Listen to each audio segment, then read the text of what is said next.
Hello, I'm Keel, the President of Augusta University, and this is Monday, October 5th, 2020, and is our 8th Campus Weekly COVID-19 update.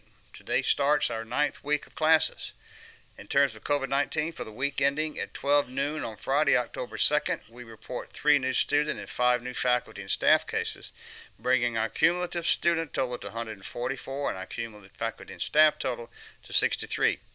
Again, just remember that these cumulative numbers include cases as of August the 1st, which was a little over 9 weeks ago, and many of the individuals who reported as COVID-19 positive have already completed their isolation period and are back in the classroom or in the office. We continue to see relatively low rates of transmission both on campus and in our broader community, but as we enter the flu season, we must remain vigilant in vaccinating ourselves and practicing prevention guidelines. And, as I've always said, we must remember to continue to practice the 3 W's: wash your hands, wear a mask, and watch your distance. On October 12th, Student Health Services and Employee Health and Wellness will host a parking lot flu palooza, so faculty, staff, and students can receive their vaccinations. And in another effort to secure campus-wide participation in this year's flu campaign, we have teamed up with the Lanus Foundation for the 2021 Elena Yaksich National College and University Flu Vaccination Challenge with over 30 other universities across the country. The goal of this annual challenge is to increase flu vaccination rates on college campuses. Students and staff who receive flu shots on our campus are encouraged to join the challenge by completing the survey available on Jaguar this week. In addition, our Division of Enrollment and Student Affairs is coordinating campus walks with student and campus leaders throughout October 9th to reward those students wearing masks and following COVID-19 prevention guidelines. Please consider joining them and continue to protect yourselves and those around you with preventive measures by following the 3 W's. I'm especially proud of the way our students have responded to the challenges presented by this pandemic. This past week, we saw the lowest number of student cases since we started reporting these cases on August the 1st. Keep up the great work, Jaguars.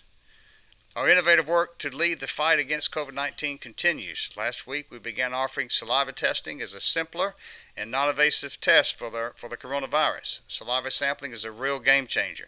Now, I'm incredibly proud of how hard AU Health has worked throughout this crisis to provide patients with innovative testing to slow the spread of this virus. You can also get a glimpse of what it's like to be a healthcare provider during the coronavirus pandemic by watching Conversations from the Front Lines, a new Jaguar series chronicling the experiences of our AU Health heroes. In each episode, you'll meet a member of our medical team to find out what they're seeing and feeling, as well as what they're learning about this novel disease.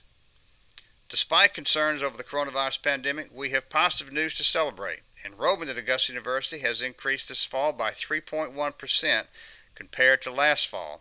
Although the official count will be announced after enrollment numbers are given to the University System of Georgia later this month, this jump in enrollment is stronger than it has been in nearly 10 years, and we're very, very excited about that.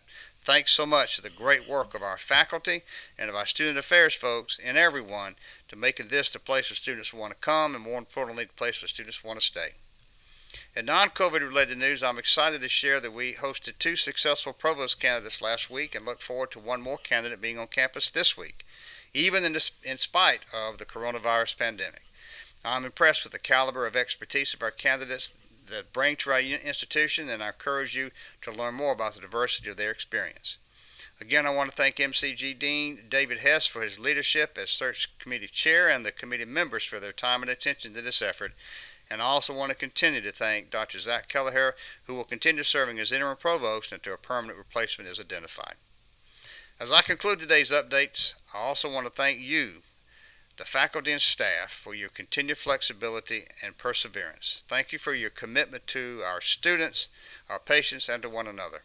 Thanks to all of Jaguar Nation for another great week. I can't wait to see what's ahead. Go Jags!